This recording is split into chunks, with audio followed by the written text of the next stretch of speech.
Alpine Touch has been a staple of Montana for nearly 8 decades. Folks around the Treasure State have been putting Alpine Touch's world-famous all-purpose seasoning on their steaks and burgers for longer than most of us have been alive. The holidays are coming up. If you want to knock everyone's socks off, be sure to pick up some Alpine Touch Cold Smoke Rub for the best flavor for your Thanksgiving turkey or your Christmas prime rib. Alpine Touch comes in the mail right to your door. Just visit alpinetouch.com. Alpine Touch, Montana's special spice.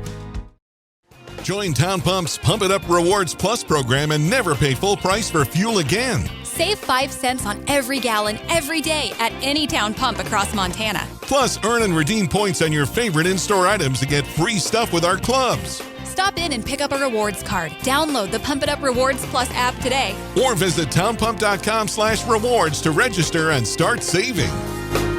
Town Pump. Right down the road. Pump it up. Oh, yeah.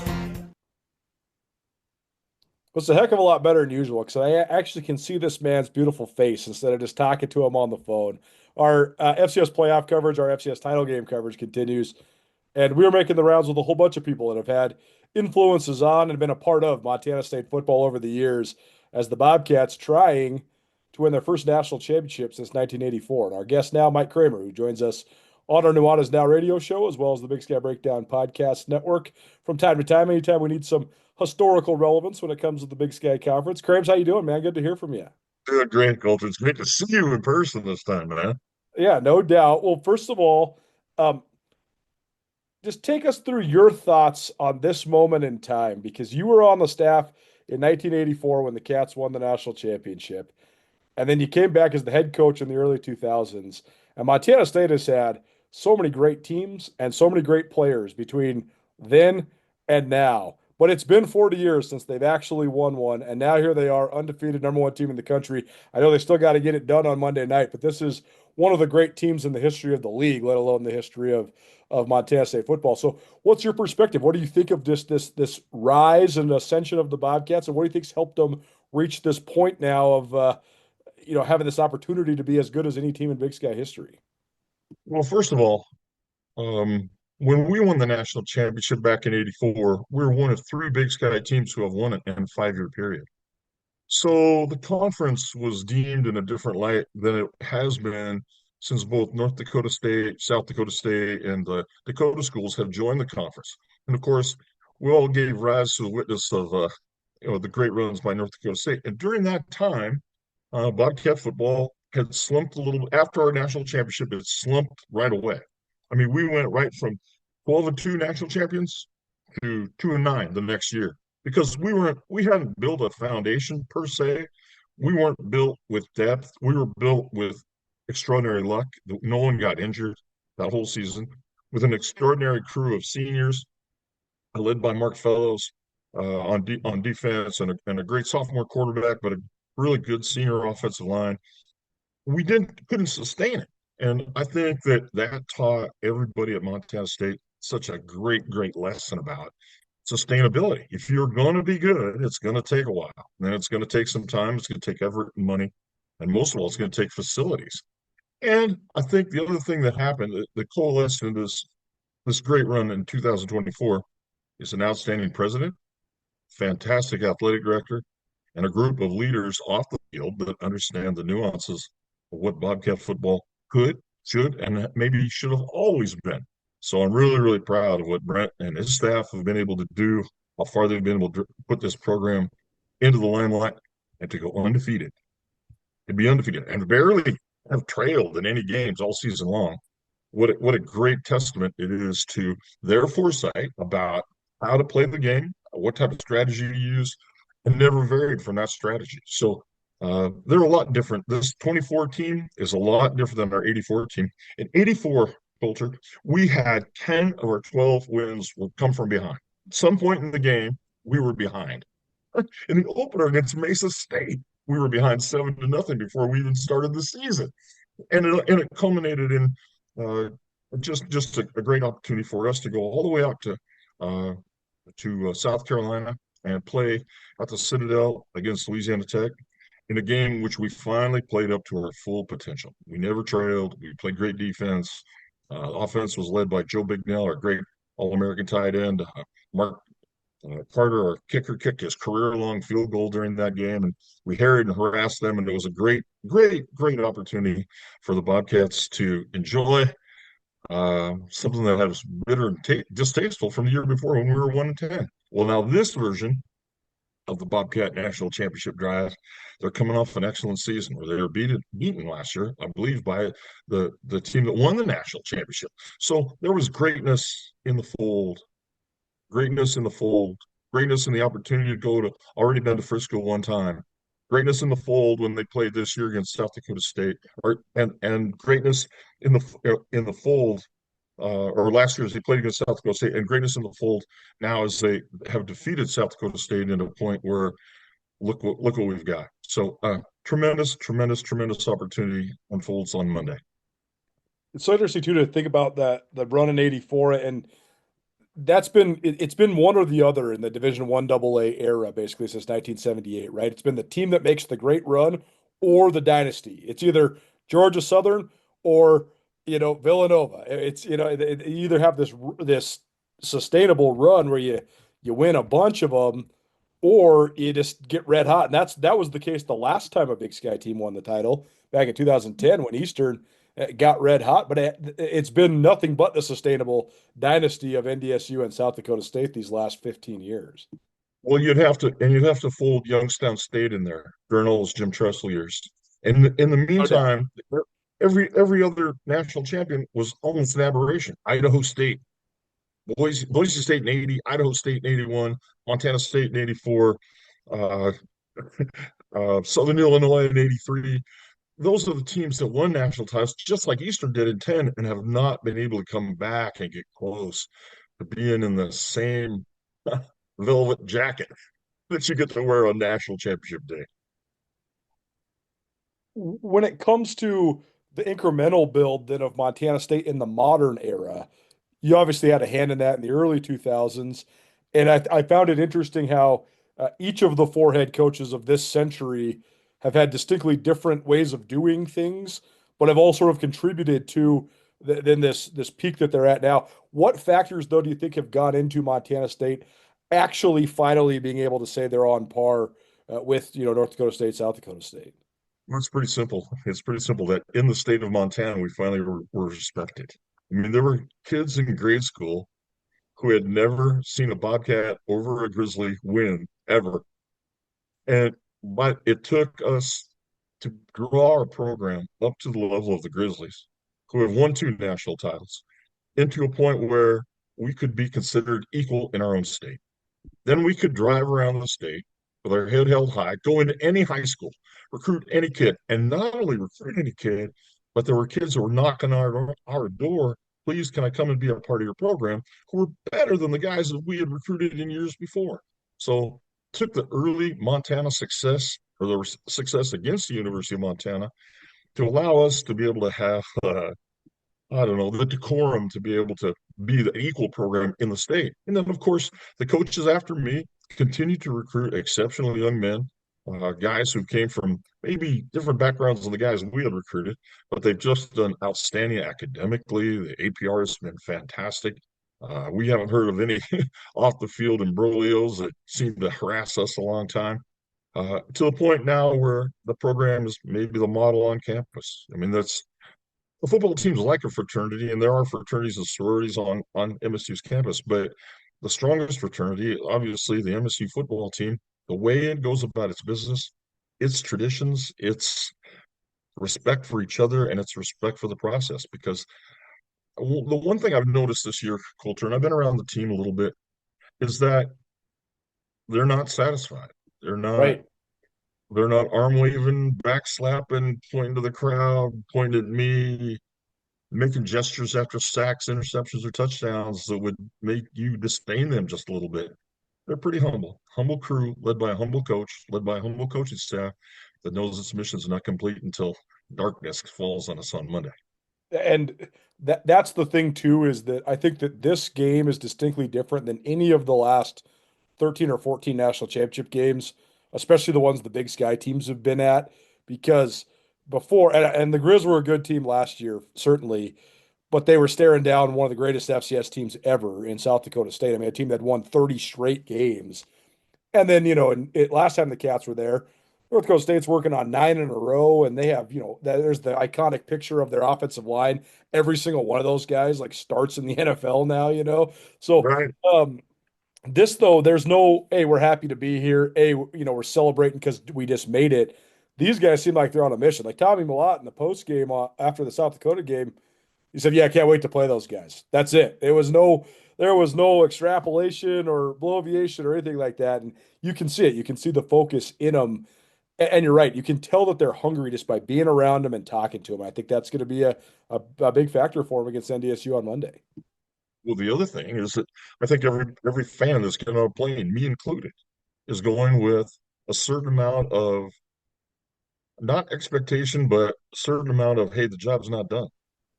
I mean, every fan, every coach, every trainer, every manager, every parent, it's just been just really, really an outstanding season to be undefeated, to be unblemished, to be awesome at home, to be awesome on the road. Mission's not accomplished yet. I mean, it's just it's just the nature of the beast, and that beast is led by one of the outstanding players in the history of 1AA football or FCS football, and Tommy Millott, but also a great offensive line, an outstanding defense. I'm going to tell you, Colter, something that's really unique about Montana State is that their offense, the way they run it, and they have run it the same way since Rob Bash was there, and when Jeff was there, and since Brent's been there. It's so much misdirection, so many multiple tight end sets, so much misdirection on every single play. It's hard on your eyes. If you're a defensive player, defensive coordinator, it's hard on your eyes to just focus where the ball's at, just in the running game. Now Tommy's found his passing touch, the receivers have really embellished themselves.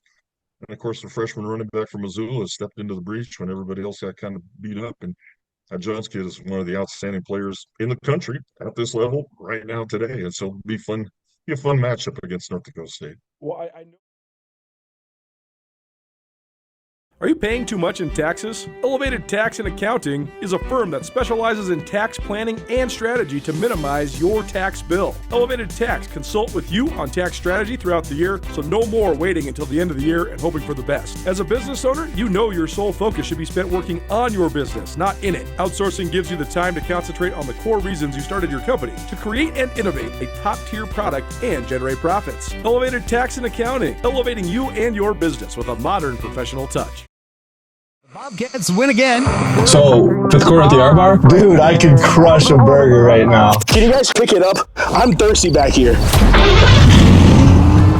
Guys, what's up? Hop on in. Fifth quarter's this way. Oh, new R-Bar merch. Yo, what's the fifth quarter? They have food, drinks, and giveaways after every home game. And these sweet Bobcat cups. Oh, I'm in. Take me to the R-Bar. Join us at the Rocking R-Bar after every home game for the fifth quarter. Let's celebrate steer the blue and gold.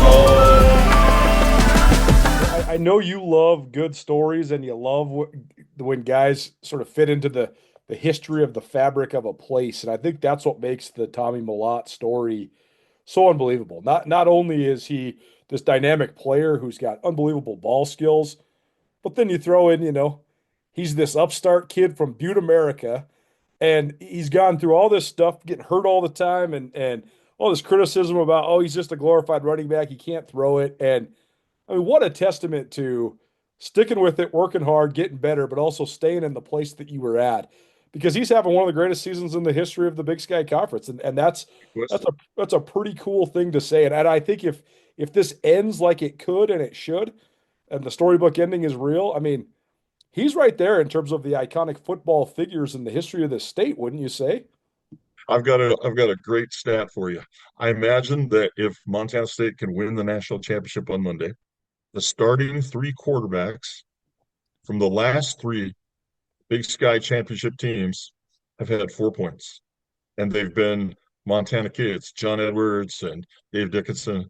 The lone outrider, of course, would be Kelly Bradley, who came from Zumbrata, Minnesota, but a tiny little school, and also a great student in his own right. So all 4 of those guys have humility, they have courage, they have toughness.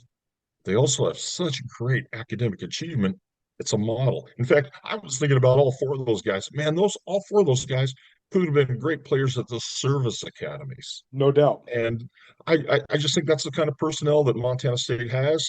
The kind of football team that Brent Vigen's built is very reminiscent of a very good Army or Navy or Air Force team. And it's fun to watch because you also know that behind the scene, Tommy Mellott and all these other guys, the NFL is a deal, but it's not the end deal. There's a life of professionalism in front of them and a lifetime of adulation from the Bobcat crowd. As an offensive line guy yourself, it's one thing to talk about, it's another thing to be about it, though. And they said, hey, after they went to Brookings in 2022, they said, hey, we aren't good enough. We got to get better. We got to get better on the lines. Well, look at them now. I think they got the best offensive line, not only in the country, but probably the best offensive line in Bobcat football history, at least one of them. What have you thought of the way they've been able to operate up front? Totally agree with all of that, Colter, because they never get beat on first down. Tommy is never looking at second and long. Never, never, never, never. They get positive yards on first down, and that's what makes them such an avalanche to play against. I've seen about 6 of their games, 2 in person and 4 on video where I've watched it beginning to end, and I'm telling you what, that's an impressive crew. But you add the tight ends into it, especially down near the goal line, and it's like, well, first of all, the game doesn't start until one of the tight ends has got a touchdown pass. Right. And it's one of the tight ends. It's not just that tight end. And so a core of tight ends in a 1AA school or a FCS school, it's pretty rare because, with 65 scholarships, most coaches only allocate maybe 2 or 3 scholarships to the tight end core. You use them on special teams and you use them in various ways. Some schools, we'd always transport them over to the defense because we need defensive linemen.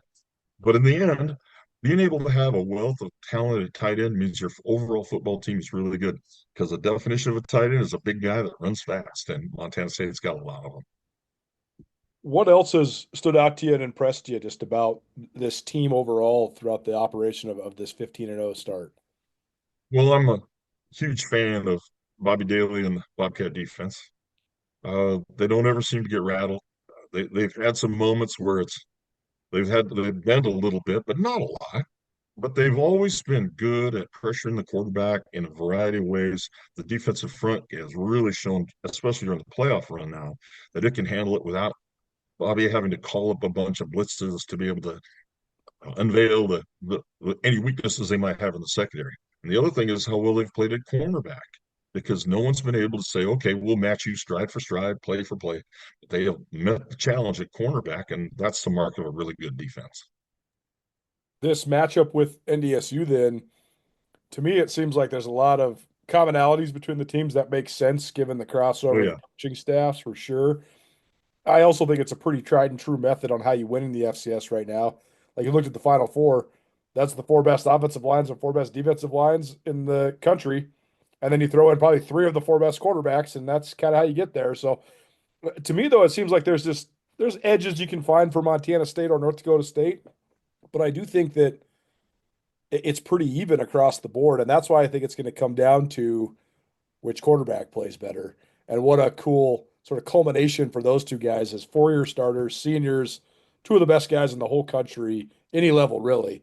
For those 2 guys to get to duel it out and have their performances be defining factors in this national championship game, that's pretty cool.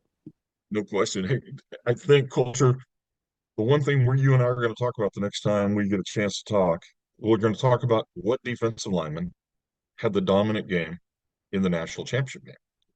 Because let's imagine that the game is close throughout. Well, in the end, 1 or 2, both teams have to have a drive to win the game. And here comes that sack. Here comes that 2nd and long. Here comes that 2nd and 20 or 2nd and 16. And who made that sack? And who did they beat? How did they beat him? And what was the impetus that led to it? I don't think it'll be a linebacker. I think it'll be a defensive lineman that we'll talk about. That was a catalyst. Some person we're not even thinking about be the catalyst for the national championship, just like it was for the Bobcats back in '76 when they won the Division II championship. And a guy from an 8-man school had like 4 sacks in a game and was 220 pounds and did it. And again, for us in '84, when Mark Fellows had such a great game and kind of keyed the whole defense, we had 11 sacks in the game.